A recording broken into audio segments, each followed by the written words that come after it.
Hello friends, welcome to Own Cooking Channel. இன்னைக்கு கிருஷ்ண ஜெயந்தி ஸ்பெஷல்ல நம்ம அடுத்ததா பார்க்க போற ரெசிபி அவல் பாயாசம். இது பண்றது ரொம்ப சிம்பிள். கிருஷ்ண ஜெயந்தி அன்னைக்கு கிருஷ்ணருக்கு அவல்ல பலகாரங்கள் படைக்கிறது வழக்கம். இன்னைக்கு நம்ம அவல் வச்சு ஒரு சிம்பிள் பாயாசம் எப்படி பண்றதுன்னு பார்த்துடலாம் வாங்க.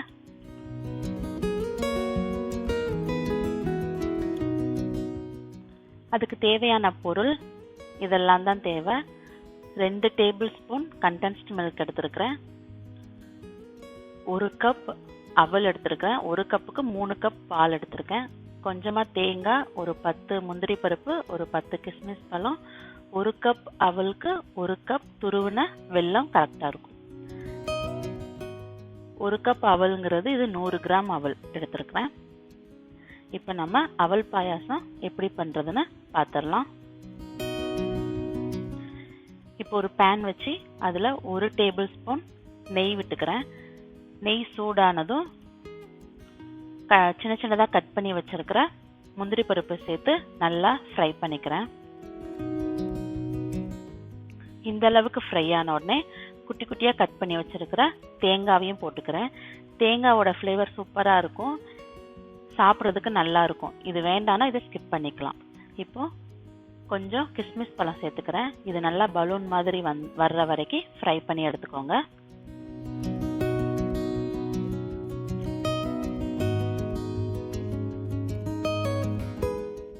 இப்போ அதே நெய்யில் 1 கப் அவல் சேர்த்துக்கிறேன். இது 100 கிராம் அவல்.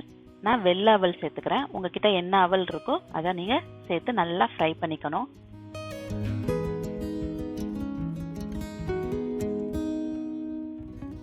இந்த அளவுக்கு நல்லா ஃப்ரை பண்ணி தனியாக எடுத்து வச்சுக்கோங்க. நான் இந்த கப்பில் 1 கப் அவல் எடுத்துருக்கிறேன். அதே கப்பில் 3 கப் பால் எடுத்துக்கிட்டா சரியாக வரும். இது 300 ml பால்.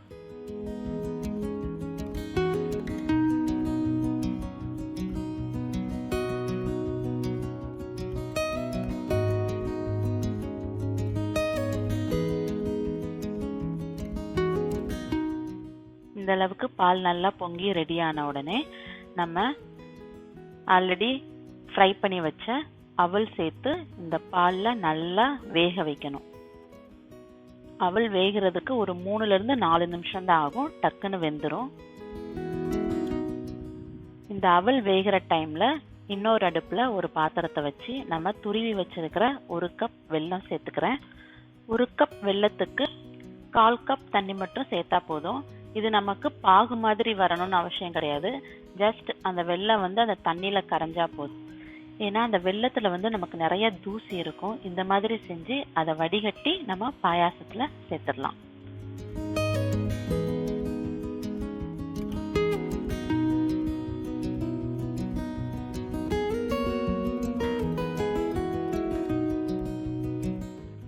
இப்போ நமக்கு அவலும் ரெடி ஆயிருக்கும். இப்போ அவல் வெந்திருக்கான்னு பார்த்துடலாம்.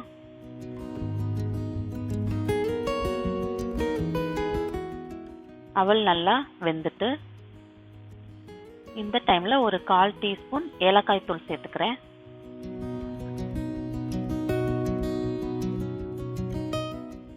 இப்போ வடிகட்டி வச்சிருக்கிற வெல்லப்பாகு இதில் சேர்த்துக்கிறேன்.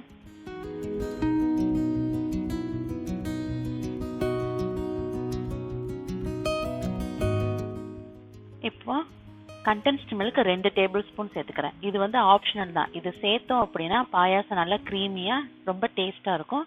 இது இல்லை அப்படின்னா இதை ஸ்கிப் பண்ணிடலாம்.